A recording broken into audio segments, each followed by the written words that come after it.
Hi, I'm Cassie Calabrese. I'm here in Chicago at ACR 2018, and I am pleased to have with me today Len Calabrese and Cush to talk about vaccinations and patients with rheumatic diseases. Starting with this morning, there was an abstract at the plenary session that I found very interesting on giving high-dose flu vaccine to patients with rheumatoid arthritis.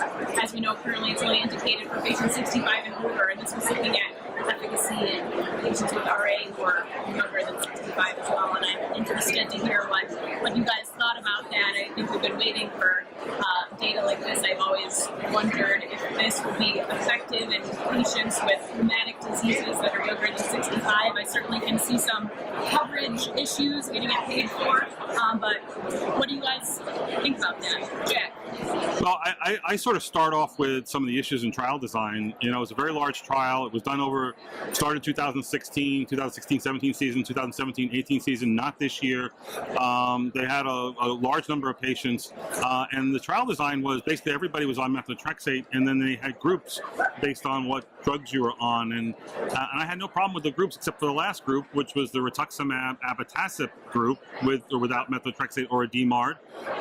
And I don't see adding those. I mean, rituximab by itself makes sense, but and they said that it was because it was before the data was known fully about abatacept. That's why they included that group. That was one thing. And the other thing is, you know, I understand this is all RA patients, and we have really no information about how active or bad they are, or whatever. But it's mainly getting used in the elderly population, and that's where it seems to be pushed, and they're asking for it. In the general population, I don't know that it really has applicability unless it's really going to be that much more effective in a regular RA patient. So the question is the data good enough or compelling enough that we should be pushing in RA patients? I was very impressed, and I think the effect sizes were not trivial.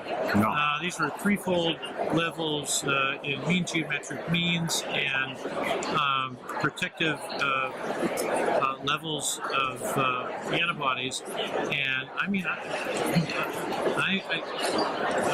really was moved by that data. Yeah, there's a lot of issues in trial design, but we've been talking about this for a couple of years now. I wonder what would happen. Well, they actually did the trial, and the results weren't trivial. I would change my practice based on this if I could get this. That's the key issue, because I don't think enough rheumatologists are pushing their patients. It's hard enough just to get them vaccinated. We're really bad at getting them vaccinated, period. But then to push them to get the high dose, which is generally not available in the clinic in most places, it's going to be a substantial change in practice. Does the data merit it? I think it does. It is very strong data. Changing practice is going to be hard.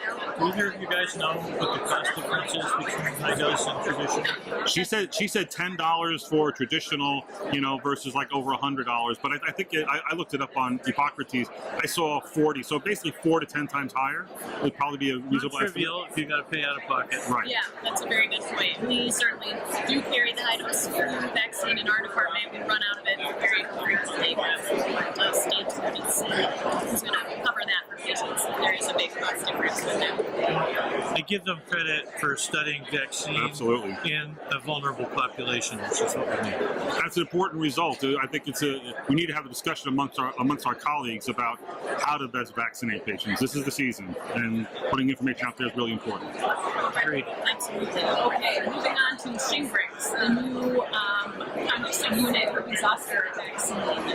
Would like to hear your experiences. Are you using it? Are you having any success? Any issues in your current? So why don't you start?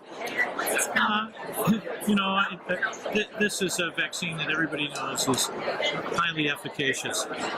It's been studied in virtually the same identical fashion as the live vaccine. You know that it is preferred in the general population. I have an abundance of caution about this vaccine. I am concerned and disappointed that we know so little about Shingrix in patients with significant immune-related adverse events on aggressive therapy. So I have an abundance of caution from it. Yes, I've used it on a few patients. I've had people, because of our discussions, contact me for over the country with anecdotes of, asking me whether flares of rheumatoid arthritis or lupus were related to it. I said, no. Yeah, my experience has been kind of interesting in that learning from the master and talking about this with Lenny, and there is concerns about how our immune-driven populations are going to respond to this, and will be the same response. And I believe the company should have the obligation to study this.